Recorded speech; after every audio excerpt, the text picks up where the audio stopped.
নমস্কার বন্ধুরা, আজ আমরা কথা বলবো 2021 সালের 10 টাকার ভারতীয় মুদ্রা নিয়ে, যা আজাদি কা অমৃত মহোৎসব উপলক্ষে প্রকাশিত হয়েছিল। এই মুদ্রাটির ভারতের স্বাধীনতার 75তম বার্ষিকী উপলক্ষে প্রকাশিত হয়েছিল। এই মুদ্রার একপাশে ভারত ইন্ডিয়া লেখা আছে, সাথে অশোক লায়ন ক্যাপিটাল দেখানো হয়েছে। অন্য পাশে 75 ইয়ার অফ ইন্ডিপেন্ডেন্স লেখা আছে, সাথে 75 নম্বর এবং আজাদি কা অমৃত মহোৎসব লেখা আছে। এই মুদ্রাটি ডিজাইন খুবই আকর্ষণীয় এবং এটি ভারতের ঐতিহ্যকে প্রতিফলিত করে। এই মুদ্রাটি তৈরি এবং এর ওজন 7.74 গ্রাম, এর আকার 27 মিমি, আকৃতি সার্কুলার। মুদ্রাটি ধাতব গঠন এবং ওজন এটিকে একটি মূল্যবান সংগ্রহ করে তোলে।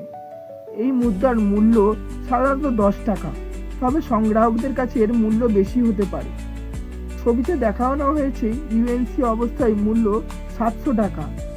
মুদ্রার অবস্থা এবং র্যাবিটির উপর নির্ভর করে এর মূল্য বাড়তে পারে। আজাদি কা অমৃত মহোৎসব হল ভারতের একটি স্বাধীনতার 75তম বার্ষিকী উপলক্ষে পালিত একটি অনুষ্ঠান। এই মুদ্রাটি সেই উপলক্ষে প্রকাশিত হয়েছিল। এটি ভারতের ইতিহাস সংস্কৃতি একটি গুরুত্বপূর্ণ অংশ।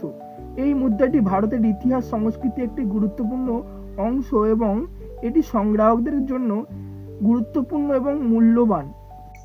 আপনি যদি এই মুদ্রা সম্পর্কে আরও জানতে চান বা এর মূল্য জানতে চান, তাহলে কমেন্টে জানাতে ভুলবেন না।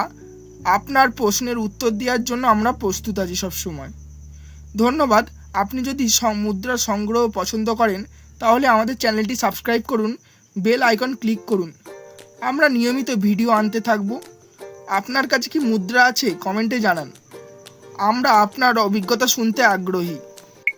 আবারও ধন্যবাদ এবং আশা করি পরবর্তী ভিডিওতে দেখা হবে।